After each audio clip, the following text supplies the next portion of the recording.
15 years ago, I started studying leadership really intently.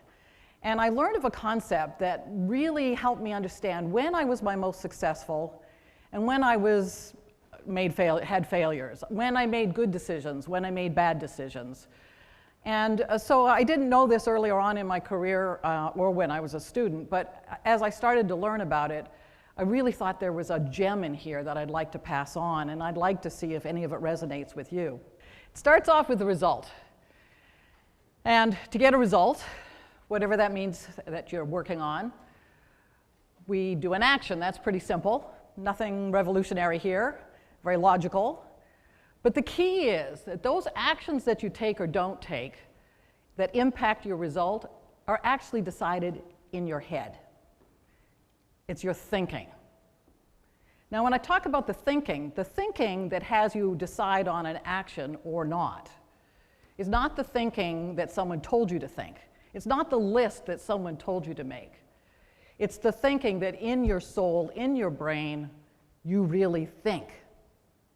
So I know it's a little bit thinking, but it's really important. The thinking that drives your actions, that ends up in whatever result you get, comes from what's really in you, not what you think you should think or what others tell you to think. Okay. So the problem is that results and actions, those are measurable. They're things we talk about, we know what to do, we know what the result is, we know what the actions are that we should take. But and we can measure the results. What we don't know is how to measure our thinking. It's invisible. And the way our thinking shows up is in our language, the words that we use. It's the words we use to ourselves. It's the words we use externally. It's the words we hear and we listen to. So our words, our language, illustrates our thinking, and it actually impacts our thinking. So now I'll go to the story of when I was a student. I was you guys a long time ago, and I was studying geology in Canada. And I knew that I needed to find a job. I was going to have to figure out what to do. It needed to be something I was passionate about. It needed to be something that my parents would approve of. And it needed to be something that I would make a decent amount of money with.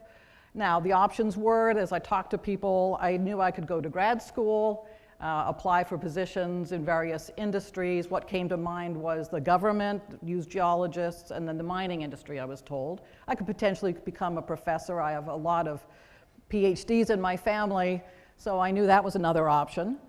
So I decided that what I was going to do was do something to do with geology and apply as an undergrad and then seeing what happens, and maybe I'd go on to grad school. And since I was told that mining industry as a geologist hires a lot of geologists, I thought that's really what I should do. So I got internships with mining companies, with government. I did field work. I like to be outside. I like adventure. I like geology. This seemed like a good mix. And so that's what I did, building my resume, earning a little bit of money. But the result was I didn't get a job from the mining industry. I didn't even get an offer. But luckily what I did get was an offer from a completely different industry, one I'd never heard of before, and that was the oil and gas industry. Now, I understand I knew nothing about the oil and gas industry. I knew mining, or at least I thought I knew mining. So now I had a decision to make. I had to either continue on, go to grad school, apply for more things, take a year off, or try this job that was 2,000 miles away in Calgary from where I was living that I knew nothing about. And so I decided that maybe I needed to think differently, that really, since I didn't know what this job would be like, I didn't know what this industry would be like, I actually asked if I could hedge my bets, and I asked for an internship, a summer internship, so I could try it, because I did have an opportunity. And they said yes. So I went, moved out to Calgary, and had a great time in the summer. Wonderful people. I love taking all the scientific information, multidiscipline, science, putting it together to figure out where the next hydrocarbons could be. And then I loved it that the product really impacted people. It really raised standards of living for people around the planet. So I thought this was pretty good. They offered me a position at the end of the year, and I decided to take it. And the point of that story is nothing to do with me. The point of it is that it was something completely different than I expected to be able to do. I hadn't even thought of it when I was in university and studying. So now it comes to you. What about you? How many of you are graduating this year, next year, within the next several years? All right, I figured it'd be most of you. And how many of you know exactly what you're going to do when you graduate? A couple. That's awesome. So I would suggest that most people don't know exactly what you're going to do. How many know what their dream job is? Got a lot more. Good. That's awesome.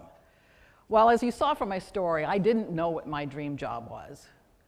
What I knew was what I was told would probably be a good mix. And what I found through my career was that actually I had no idea what it would be at that time. But I'm going to come to that in a minute, but I want to talk about language. What is the point about language to do with this?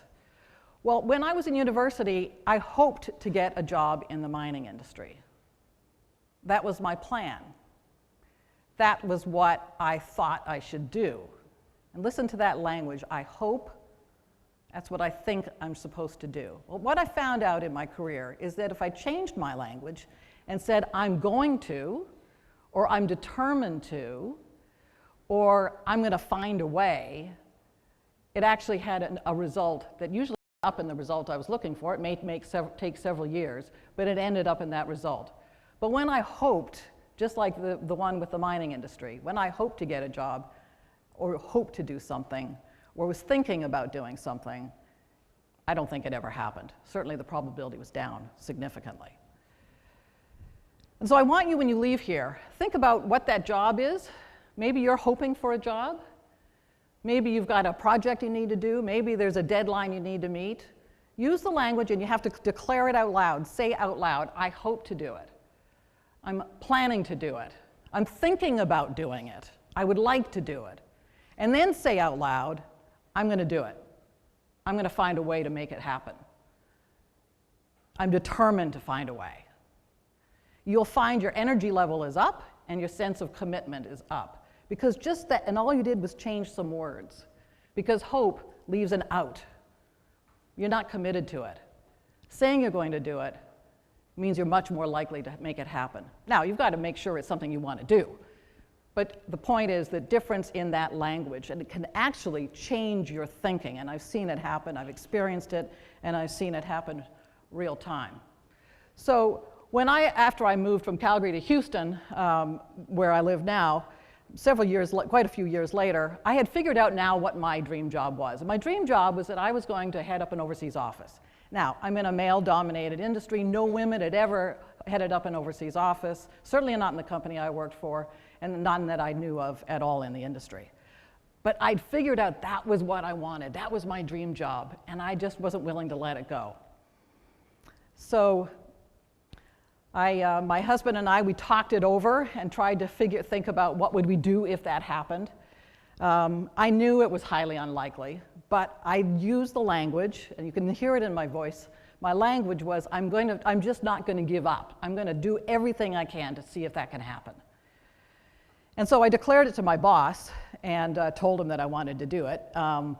He just kind of, okay, didn't say anything. When do you think you could do that by? When do you think you'd be prepared? And I said, well, if I could do it in 5 years, it'd be awesome. Because I knew I needed to get a few more experiences first. Long story short, when I was 7 months pregnant 3 years later, I was asked if I would like to move to Denmark to head up an overseas office. And I went, can you give me 3 months? I did talk over it with my husband, and we'd already kind of worked out what would we do with our 2 careers in terms of if I got this opportunity. My first instinct, to be honest, it's a great story, but my first instinct was, I can't do this.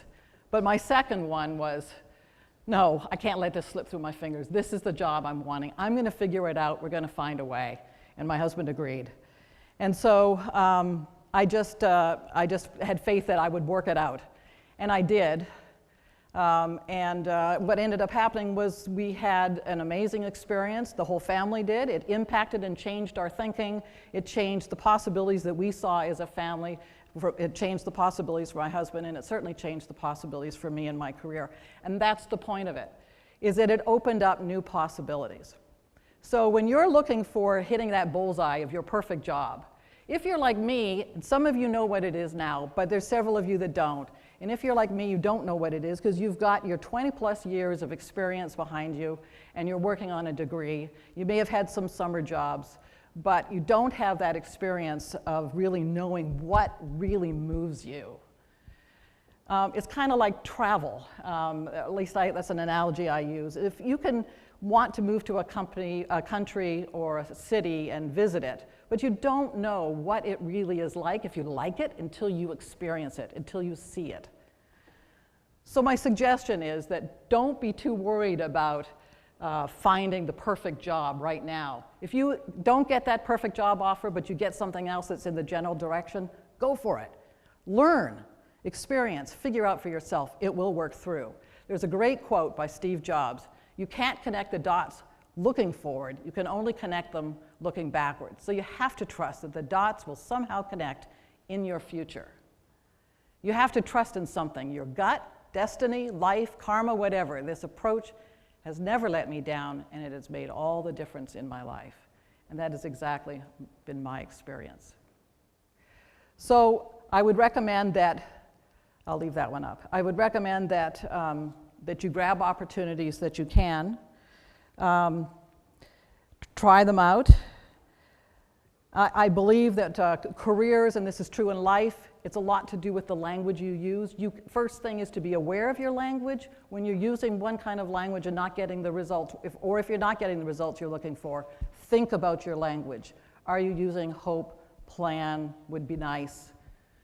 If you really want to do it, declare it out loud, because that commits you, and you're more likely to succeed. It's a journey. It's a lot of fun. At least it has been for me. It's got its ups and downs. Be kind to yourself, love yourself, treat yourself as you would a friend, and pay attention to your language. It will impact your results. Thank you.